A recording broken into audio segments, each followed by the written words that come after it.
Assalamualaikum warahmatullahi wabarakatuh dan selamat sejahtera diucapkan kepada hadirin sekalian. Saya Nurin Naziha binti Abdul Hamid bersama-sama dengan dua orang rakan saya iaitu Ammar As-Siddiq bin Johan dan Daing Nur Farah Raihana binti Muhammad Kahar akan membentangkan projek kapasiti pedagogi bermakna KPPB. Tajuk projek pada kali ini ialah RPH Luar Biasa Guru Berbisa yang dibantu oleh Ketua Projek iaitu Ustazah Nur Afizah binti Mustafa dengan penglibatan pelajar PISMP Pendidikan Islam semester 5 ambilan Jun 2020.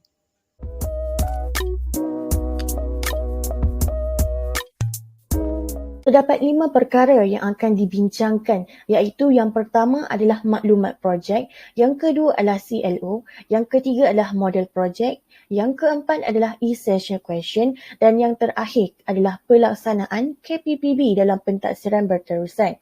Jadi kita pergi kepada yang pertama iaitu maklumat projek. Projek ini memfokuskan kepada peningkatan kemahiran pelajar dalam merancang dan membina rancangan pengajaran harian yang luar biasa. Dalam merancang RPH ini, pelajar diminta menghasilkan perancangan berdasarkan kepada elemen-elemen yang bermakna agar RPH yang dibina menjadi sesuatu yang boleh meningkatkan kemenjadian murid. Seterusnya, melalui RPH yang dibina ini, pelajar dapat melaksanakan pengajaran mikro yang baik dan bermakna. Bagi kursus PIMK 3093, Pedagogi Pendidikan Islam 2, tugasan pentaksiran berterusan meminta pelajar untuk membina RPH menggunakan pendekatan, strategi dan kaedah masa kini yang sesuai dan seterusnya melaksanakan pengajaran mikro berpandukan kepada RPH yang telah dibina. Manakala bagi kursus PRKA 3012 iaitu perancangan pengajaran dan pembelajaran, tugasan pentaksiran berterusan meminta pelajar untuk membincangkan komponen-komponen penting yang perlu dipertimbangkan dalam perancangan pengajaran harian berdasarkan kepada DSKP. Seterusnya, pelajar akan menganalisis simulasi pengajaran mikro bersama-sama dengan rakan kumpulan. Jadi hasil daripada pencarian maklumat menggunakan pelbagai kaedah ini bakal melahirkan suatu RPH yang mantap bersesuaian dengan nama projek iaitu RPH Luar Biasa Guru Berbisa. Kita beralih kepada CLO atau hasil pembelajaran khusus. Bagi hasil pembelajaran PIMK 3093 terdapat 4 elemen utama. Yang pertama, menjelaskan kandungan bidang ibadah, akhlak dan jawi pendidikan Islam sekolah rendah. Yang kedua, menganalisis strategi pengajaran dan pembelajaran yang kreatif dan inovatif dalam bidang ibadah, akhlak dan jawi.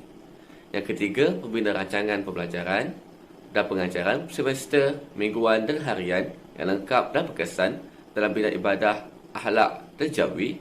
Dan yang terakhir sekali adalah melaksanakan pengajaran mikro, bidang ibadah, akhlak dan jawi pendidikan Islam sekolah rendah melalui pemetangan.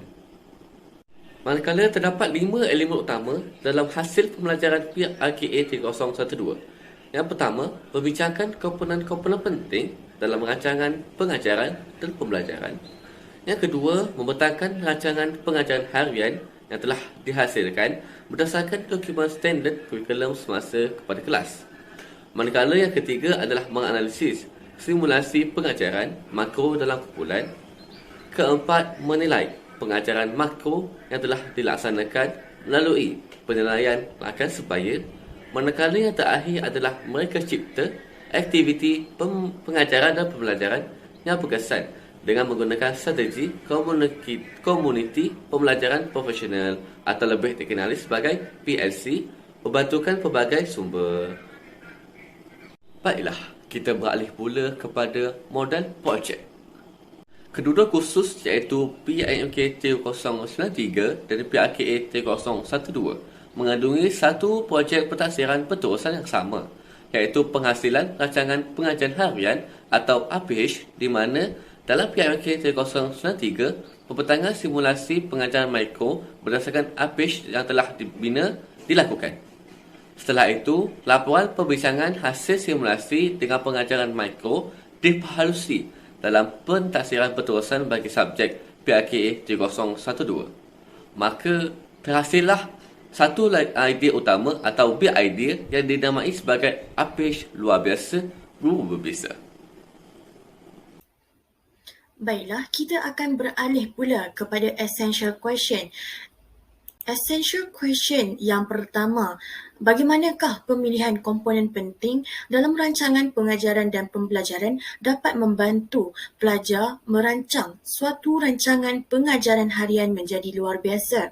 Essential question yang kedua, bagaimana pelajar membina RPH menggunakan segala maklumat yang diperolehi daripada penerokaan maklumat yang pelbagai dengan mengaitkan bidang ibadah, akhlak dan jawi.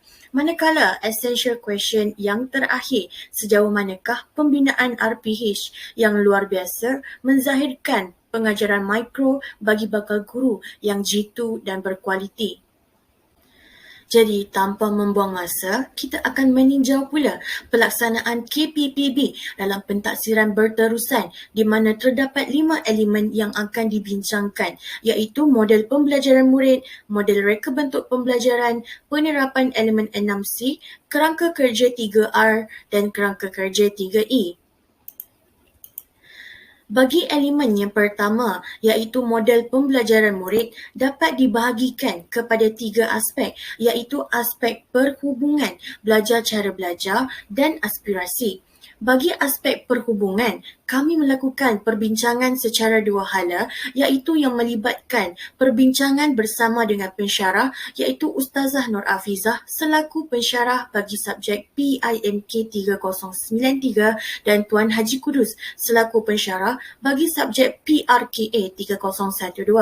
Selain itu, perbincangan bersama dengan rakan-rakan turut dilakukan bagi membincangkan komponen-komponen penting dalam suatu rancangan pengajaran harian seperti komponen bahan bantu mengajar dan komponen elemen merentas kurikulum. Perbincangan ini dilakukan melalui 2 cara, iaitu secara semuka dan perbincangan di atas talian melalui aplikasi WhatsApp dan Google Meet. Kesan daripada perkara ini membolehkan kami untuk membina suatu hubungan interpersonal dan juga intrapersonal. Selain daripada itu, perkara ini juga secara tidak langsung mendidik kami untuk bekerja secara kolaboratif untuk meningkatkan profesionalisme diri di samping berusaha melaksanakan tugas dengan lebih berkualiti. Bagi aspek yang kedua, iaitu belajar cara belajar, kami melakukan pencarian maklumat dengan menggunakan pelbagai sumber, iaitu melalui carian di laman sesawang, menggunakan bahan rujukan seperti buku dan jurnal, serta melalui pemerhatian cara pengajaran guru di sekolah-sekolah. Jadi melalui perkara ini, secara tidak langsung, ia dapat memberikan kami peluang dan ruang untuk berdiri di atas kaki sendiri bagi melakukan penerokaan pembelajaran yang membolehkan kami mengetahui kelemahan dan kekuatan bagi memperbaiki dan menambah baik aspek tersebut. Tambahan pula, proses ini juga turut mendidik kami untuk bertanggungjawab terhadap pembelajaran sekaligus memahami proses pembelajaran tersebut secara terperinci. Elemen yang terakhir adalah aspirasi, di mana kami menggunakan teknik soal jawab bersama-sama dengan pensyarah subjek yang memerlukan kami untuk menitik beratkan cara untuk mengemukakan soalan yang berkualiti dan berkaitan dengan tugasan pentaksiran berterusan. Aspek lain yang perlu dipertimbangkan juga di dalam elemen ini adalah bagaimana kami melakukan proses penyusunan maklumat untuk menghasilkan tugasan yang berkualiti. Jadi melalui perkara yang dapat dilakukan ini, dapatlah ia membantu untuk meningkatkan kepercayaan kami terhadap kemampuan diri berdasarkan kepada usaha pencarian dan penyusunan maklumat yang diperoleh sekaligus membantu dalam menghasilkan tugasan yang berkualiti. Seterusnya, kita akan menelusuri elemen yang kedua, iaitu model reka bentuk pembelajaran yang terbahagi kepada 4 pecahan, iaitu rakan pembelajaran, persekitaran pembelajaran, pemanfaatan digital dan amalan pedagogi. Bagi pecahan yang pertama, iaitu rakan pembelajaran, yang terlibat adalah pensyarah subjek yang banyak mendorong pelajar dengan memberikan penerangan tentang tugasan pentaksiran. Selain itu, kerjasama antara ahli sesama kumpulan juga dapat dilihat melalui perbincangan yang telah dilakukan. Turut tidak terkecuali adalah rakan pembelajaran Encik Mohzani Fadil merupakan seorang yang sangat berpengalaman dan berpengetahuan tinggi dalam bidang DSKP, PDP dan juga PBD. Hasil daripada perkara ini, maka berlakulah proses pertukaran buah fikiran antara individu yang berpengalaman dan berpengetahuan seperti Encik Mohzani. Tambahan pula, melalui kepelbagaian rakan pembelajaran ini juga, ia dapat mewujudkan hubungan secara dua hala yang aktif dan bermakna yang bertujuan untuk mencapai suatu matlamat pembelajaran yang sama. Seterusnya, bagi pecahan kedua pula, iaitu persekitaran pembelajaran yang bermakna. Ia dapat diwujudkan melalui budaya interaktif yang baik antara pensyarah dengan pelajar. Oleh itu, penggunaan aplikasi digital yang bersesuaian telah digunakan sebagai medium perhubungan, contohnya seperti penggunaan Google Classroom yang memberikan ruang kepada para pensyarah untuk berkongsikan bahan-bahan tambahan yang dapat digunakan oleh kami sebagai sumber rujukan bagi menghasilkan tugasan tersebut. Selain itu, penyediaan ruang belajar yang selesa serta kemudahan akses capaian internet yang baik turut menjadi faktor yang menyumbang kepada persekitaran pembelajaran yang bermakna. Contohnya, kemudahan internet boleh didapati di asrama, surau dan perpustakaan, manakala tempat seperti kelas dan pusat kegiatan pelajar pula amat sesuai untuk dijadikan sebagai tempat perbincangan bersama dengan ahli kumpulan oleh kerana susun atur kerusi dan mejanya. Jadi kita teruskan lagi dengan pemanfaatan digital, di mana aplikasi yang kami gunakan terbahagi kepada dua, iaitu yang berfungsi sebagai medium perhubungan oleh kerana fitur yang disediakan adalah mesra pengguna dan boleh diakses oleh semua pihak seperti aplikasi WhatsApp, Telegram, Google Classroom dan Google Meet. Manakala aplikasi seperti InShot, Canva, Prezi dan YouTube pula digunakan bagi menyampaikan maklumat dengan lebih kreatif dan berkesan. Jadi dengan memanfaatkan pelbagai aplikasi digital ini, ia dapat meningkatkan motivasi dan penglibatan setiap ahli oleh kerana pemanfaatan digital ini membolehkan suatu proses pembelajaran dapat dilakukan secara fleksibel, iaitu pada bila-bila masa dan di mana sahaja. Bagi pecahan yang terakhir iaitu amalan pedagogi, kami diberi peluang untuk memilih pelbagai strategi dalam menyiapkan tugasan pentaksiran berterusan. Antara kaedah dan strategi yang kami gunakan adalah kaedah perbincangan antara pelajar dengan pelajar serta sesama ahli kumpulan. Selain itu adalah kaedah temu bual dan soal jawab bersama dengan pensyarah serta pakar bidang Encik Mohzani Fadil yang merupakan individu berpengetahuan tinggi dalam aspek DSKP, PDP dan PBD. Turut tidak terkecuali adalah kaedah pemerhatian yang dibuat semasa kunjungan kami ke Sekolah Kebangsaan Lakin dan Sekolah Kebangsaan Punggai.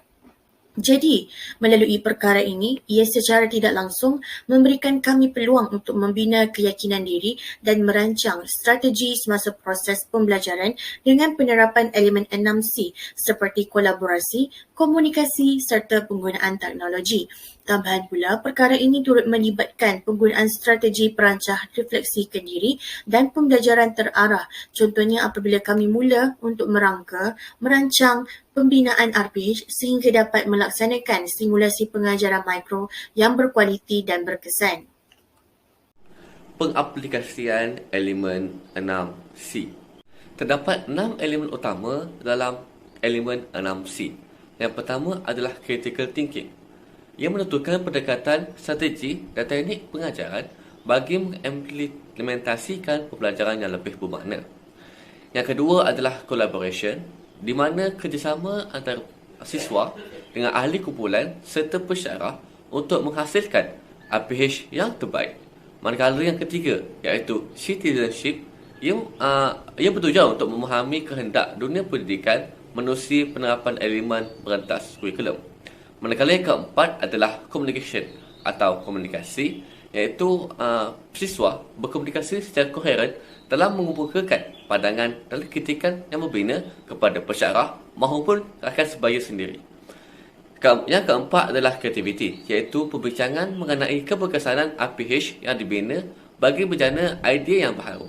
Ini telah jelas dalam pentaksiran berterusan kedua-dua subjek, iaitu PMK 3093 dan PRK 3012. Manakala bagi elemen karakter, ia bertujuan untuk membina perwatakan yang bertanggungjawab terhadap ahli kumpulan itu sendiri. Yang kedua adalah untuk mengaplikasikan ilmu dan teknik yang diperolehi semasa di sekolah kelak. Baiklah, kita teruskan dengan elemen KPPB, iaitu kerangka kerja 3E. Kerangka kerja 3E merangkumi 3 aspek utama, iaitu engagement, enhancement dan extension. Kita lihat aspek yang pertama, iaitu engagement. Menerusi projek ini, pelajar berupaya untuk memenuhi kehendak tugasan yang diberikan. Buktinya, pelajar menjadikan platform seperti Google Classroom, WhatsApp dan Telegram sebagai medium perhubungan utama dengan pensyarah untuk bertanya dan mendapatkan idea. Enhancement dapat dilihat apabila pelajar mencari maklumat daripada internet untuk memahami kehendak tugasan dengan lebih terperinci. Selain itu, pelajar dapat mengaplikasikan gaya pembelajaran yang tersendiri sama ada secara individual maupun kooperatif supaya hasil tugasan adalah lebih kreatif dan menarik. Yang ketiga iaitu extension adalah berfokus kepada bagaimana pelajar mengaplikasikan pembelajaran sepanjang hayat berhubung dengan tugasan yang diberikan. Buktinya, pelajar berhubung dengan pihak luar untuk mengumpulkan maklumat tugasan dalam konteks yang lebih praktikal. Berikut merupakan beberapa bukti bergambar mengenai kerangka kerja 3E. Kita beralih kepada kerangka kerja 3R pula. Kerangka kerja 3R merangkumi 3 aspek utama iaitu rigor, relevance dan relationship. Menerusi projek ini, pelajar menganalisis dan mengkategori maklumat menerusi pengintegrasian dapatan digital.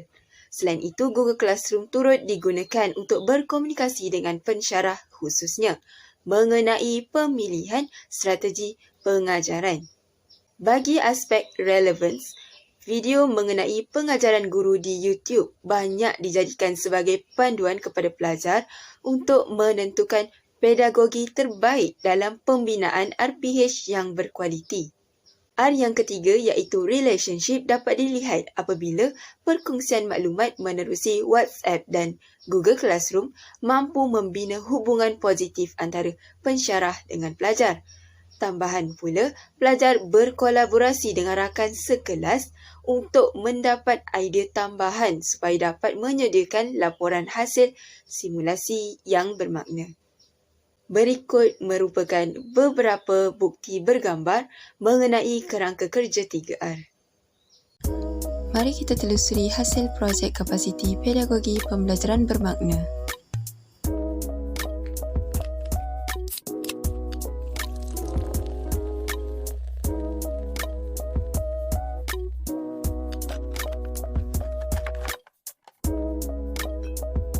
Sekian, terima kasih. Wabillahi taufiq wal hidayah. Wassalamualaikum warahmatullahi taala wabarakatuh.